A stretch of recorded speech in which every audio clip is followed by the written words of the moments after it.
So, are you excited for the new Spider-Man Homecoming film? We are too. But are you hoping for more? Do you wish the Spider-Universe and all of its characters were explored on the big screen? Well, we have good news. It looks like Sony plans to carry on its plan for a connected movie universe based on Spider-Man characters. Plans for a Venom film starring Tom Hardy and another film pairing Black Cat and Silver Sable called Silver and Black have been announced. However, that's just barely scratching the surface. We've compiled a list of characters we'd love to see included in Sony's universe. But before we get started on that list, swing on over to the subscribe button and join the CBR crew to keep up to date with all of the awesome Spidey videos. Goblin's portal must have failed. Otherwise, I'd be in some other world. Whoa! Spider-Man 2099. Let's kick off this list with an awesome alternate Spider-Man, shall we? Meet Miguel Ohhara, a genius scientist living in the year 2099. Whew, nice flying car. Okay, focus, Spidey. In his origin story, half of his DNA is overwritten with the DNA of a spider, giving him abilities similar to those of Peter Parker. He dons a futuristic costume and follows Peter's example, becoming a champion of the people in a dystopian America that's run by megacorporations. That aspect doesn't seem too different from today, does it? But from there, the story just gets weirder because Miguel can't seem to stop time traveling. Creator and writer Peter David kept him in 2099 for a long time, battling enemies alongside fellow future heroes like Punisher 2099 and X-Men 2099. But soon enough, he met up with the original Spider-Man, Peter Parker, thanks to futuristic science. Oh, comic books. Since then, Miguel's been all over time and the multiverse, even spending extended periods of time stuck here in the present. A Spider-Man 2099 movie would be a perfectly self-contained story, not requiring Peter Parker's presence at all. O'Hara's wholly new and different setting would set his movie outside of the existing Spider-Man continuity too. Hey, who turned off the color? This place makes Latveria seem downright cheerful. Spider-Man Noir. If dystopian futuristic settings aren't quite your jam, how about some vintage goodness? In 2009, Marvel launched an imprint set on an alternate Earth where superheroes lived in a version of the 30s defined by hard-boiled film noir tropes. This joyride ends now. In addition to obvious characters like Punisher and Daredevil, there were more daring choices, including the X-Men and Spider-Man. Spider-Man Noir, or the Spider-Man as he's known in-universe, is the Peter Parker you know and love, with some major changes. Unlike most of the other Marvel Noir characters, Spider-Man has actual superpowers, given to him by a mystical spider bite. He has organic web shooters, but uses them for netting and climbing, not swinging. The most shocking difference, of course, is that this Spider-Man carries a gun. Spidey's familiar cast of characters are all there, but with some fascinating tweaks. Felicia Hardy owns a nightclub called the Black Cat. Otto Octavius is a wheelchair-bound scientist involved in grotesque human experiments, later recruited to work for the Nazis. Spider-Man Noir turned up in the Spider-Verse saga like every other Spider-Man ever, but melding seamlessly with Sony's main cinematic universe isn't a requirement. A solo flick set in this conceptualized noir world? Sold! And the costume.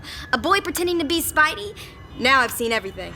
Spider-Girl. Want more female superheroes on screen? Look no further than Spider-Girl. Why is she perfect? Well, she's May Parker, the daughter of Peter Parker and Mary Jane Watson on an alternate Earth. She took up her dad's cause after he lost a leg in the line of duty and retired his tights. At first, she kept her crime fighting a secret from her parents, but after the course of several adventures, they found out and eventually came to support her. Unlike most other alternate Earths where events happen at a time running parallel to Marvel's primary Earth 616, Spider-Girl's universe unfolds 15 to 20 years in the future. So instead of alternate versions of heroes and villains, we see the next generation of both, most of whom are descendants of today's major characters. During her career, she's bested countless villains, succeeded as a popular teenager in high school, and managed to reform a surprising number of bad guys. I should warn you, Goblin's no joke. I can handle him. Not bad for a character whose life began in a one-off what-if comic. She's crossed over with Marvel's core Spider books several times, most recently during the Spider-Verse saga, in which she suffered an irrevocable loss and graduated from Spider-Girl to Spider-Woman at her mother's behest. You go, girl. Maybe this is the wrong reality. For the record, I believe this joke was in bad taste. Madam Web, Julia Carpenter. Cassandra Webb was a powerful mutant with incredible mental powers. She was a frequent ally of Spider-Man, using her precognitive skills to warn him of impending danger or assisting him however she could. She took on the moniker Madam Web when her husband hooked her up to a life support system shaped like a spider's web. As the second heroine to use the name Spider-Woman, there was nothing particularly distinct about her, unfortunately. However, things only got interesting for Julia during the Grim Hunt storyline in Amazing Spider-Man, when Peter Parker Parker was hunted by the surviving relatives of Kraven the Hunter. After Julia and Cassandra were captured by Kraven's family, Cassandra was killed but passed her powers on to Julia before dying, making Julia the new Madam Web. Talk about an awesome upgrade. Julia used these new abilities to aid Peter and all of the other spider totems across the multiverse. With some creative rejiggering, this saga of mentor and protege sounds like a classic hero's journey in the making. We think that this has some great potential for tie-ins across the multiverse.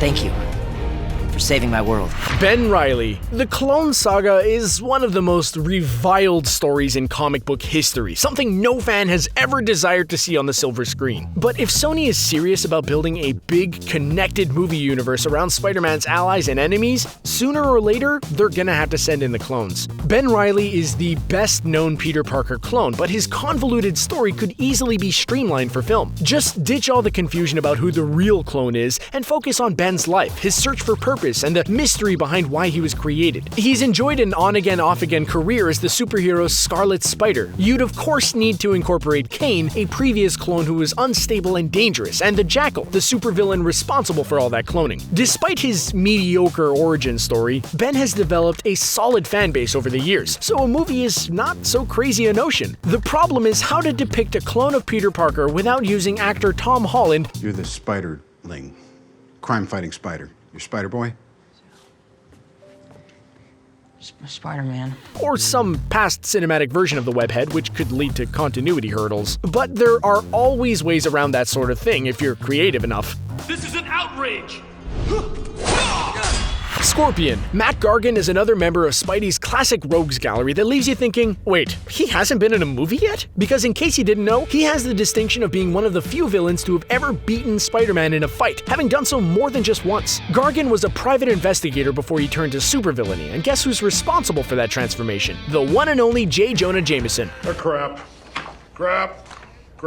mega crap. That's right. Back in the Wallcrawler's early days, Jameson's hatred for Spider-Man was so strong that he did a lot more than just try to sway public opinion about the friendly neighborhood hero. I knew you two were in this together! He actively sought ways to destroy Spidey. This scheme came back to bite Jameson, though, as the experiment he arranged for Gargan caused the new supervillain to go insane. Even when Gargan became Venom for a while, which of course only made him crazier, he was never able to let go of his grudge with Jameson and Spidey. Any movie with Scorpion in it would be a study of obsession turned madness. Between the two of us, Dad, there won't be enough left of Spider-Man. Carnage. When it comes to villains in the Spider-Man universe, there is none so terrifying as Carnage. Most comic book villains have at least the potential to engage in heroic or anti-heroic activities when the need arises. Most of them can be reasoned with to some extent. Sometimes even truces can be made in order to combine forces to fight greater foes that threaten, for example, all of existence. Such is not the case with Carnage. He's the offspring of Venom, but he's bonded to a deranged serial killer with no moral compass named Cletus Cassidy. There's no part of him that can be reasoned with, no way that he could do anything noble, and not a chance he could engage in any activity beyond bloody chaos. Basically, he's the Joker of the Marvel universe, only without the humor. Oh, and he's stronger than Spider-Man and Venom combined. How do you make a movie starring a psychotic red slime monster with no Spider-Man to fight him? How about you introduce an ordinary human detective, or a police officer, and you make them the protagonist hunting down this psychotic, superpowered nightmare? Early awareness of danger.